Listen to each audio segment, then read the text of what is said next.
life. Now, you can't get to any depth of a creative interaction in life if you have rigid thought as to how it ought to be. You just can't do it. Until I was willing to break the idea that life is only constructive and that I realize that life is quite destructive, I know about elements within the body that are so inhuman it would make your hair stand up on end. I can now talk about the immune mechanism. It's not a nice guy. It doesn't go out there and love them unconditionally and hope they'll change. It goes, and that's the end of it. It doesn't ask questions. Boy, it says, it only asks one question: is this me? If it's not me, and this immune mechanism is utterly fascinating when you understand its importance. After all, if we don't have it destroying elements within the body that are not self, we die.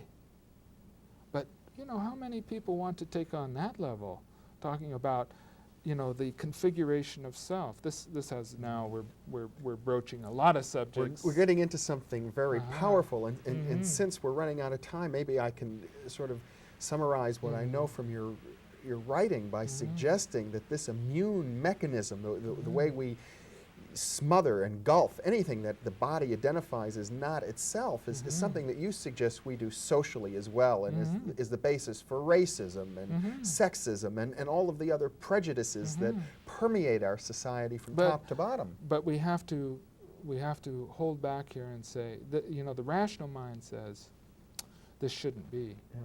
But wait a second, there's something deeper here that we have to get to and integrate. And that maybe by accepting our prejudices, our racist components and so on, we begin to understand something that we can't get to if we're trying to whitewash it, to pretend that it doesn't exist, which leaves us out in these rather superficial relationships trying to deal with things that we don't want to know about, as far as the deep unconscious. Well, this is just a beginning kind of opening, and I realize that we can't go into any great depth. But I appreciate immensely just sharing some of these ideas with you, and to see where they want to go, and hopefully that people can sort of take them in, and I hope they do bump up and say, oh my God, well, that would mean, oh my God, that means, you see what I mean?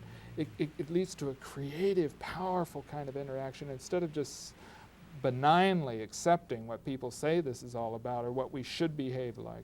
We suddenly come into a very different kind of an interaction, maybe a more honest interaction. Perhaps a chance to know ourselves as who we are. And that may not always be enhancing.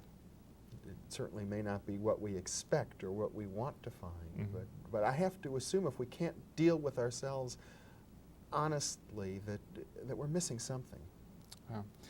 I do feel that the unconscious is partitioned because it is overwhelming to the ordinary state of consciousness, that it's not a mistake, but that we do have resources and possibilities of trainings and development that could bring us into this richer arena of beinghood. Brewjoy, it's been a pleasure sharing this hour with you. Thanks again for being with me. Thank you, Jeffrey. And thank you for being with us.